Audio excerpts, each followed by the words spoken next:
Dans cette seconde vidéo, nous détaillerons les mécanismes de la conception du scénario afin de mieux identifier l'étape où intégrer le numérique. Sachez par avance que tous les modèles théoriques et les références vous seront rappelés sous forme d'articles à la fin du module. Enfin, n'hésitez pas à marquer des pauses si vous trouvez le contenu trop dense. L'élaboration du scénario d'apprentissage par l'enseignant va s'effectuer en 3 grandes étapes: l'analyse, la mise en œuvre stratégique et l'évaluation. La qualité du scénario repose d'abord sur une solide analyse de la situation et des besoins, l'identification d'objectifs clairs et bien organisés. Vient ensuite l'étape des choix, où il faudra détailler et développer chacune des étapes du scénario pédagogique, puis veiller à leur mise en œuvre. Enfin, un suivi efficace et une observation fine du déroulement du scénario ne permettront que de l'enrichir. Cette partie fera l'objet d'une analyse détaillée dans le dernier module de ce MOOC. Tout commence donc avec le travail d'analyse. Il permettra aux enseignants de ne jamais perdre de vue leurs objectifs, d'identifier les contenus et de retenir des méthodes. Il faut donc partir d'un besoin, d'une idée ou d'une difficulté rencontrée par les élèves, cela peut être aussi un élément du programme, afin de définir une intention et de se fixer un but. Il faudra ensuite l'adapter au public, son âge, le groupe, le niveau de la classe, le potentiel, le degré d'autonomie. Enfin, en fonction du contexte, les lieux, les locaux, les outils, les moyens ou encore l'heure de la semaine à laquelle le groupe est rencontré, de retenir une approche pédagogique qui convienne à ce groupe. Vous constatez que jusqu'ici les outils numériques n'ont pas été mentionnés, et c'est normal. C'est seulement et uniquement lors de la deuxième étape que les choix concernant les outils à inclure dans la séquence vont être faits. Que vont faire mes élèves? Quelles ressources vais-je utiliser?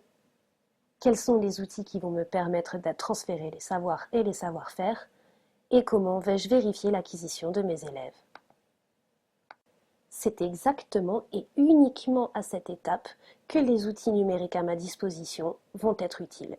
Texte, vidéo, frise, score en 3D, œuvres, jeux vidéo, il existe un grand nombre de ressources numériques et de services déjà en ligne. Vous les trouverez facilement sur les sites académiques ou sur le site du réseau Canopé ou encore celui du portail EduScol. Vous y trouverez également des services pour créer vos propres ressources.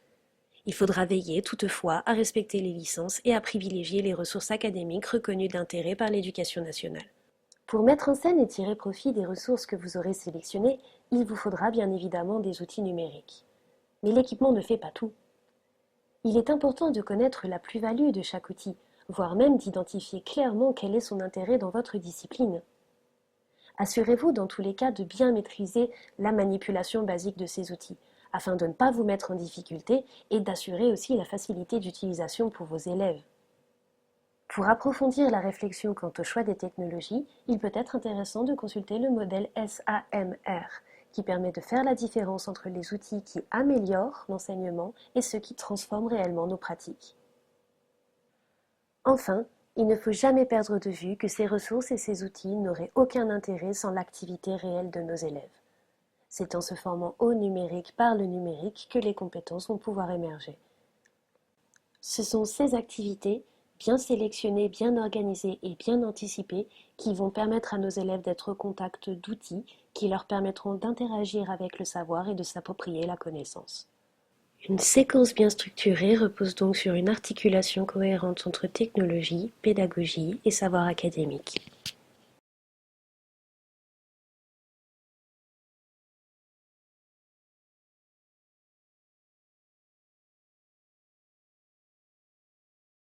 Created using Powtoon.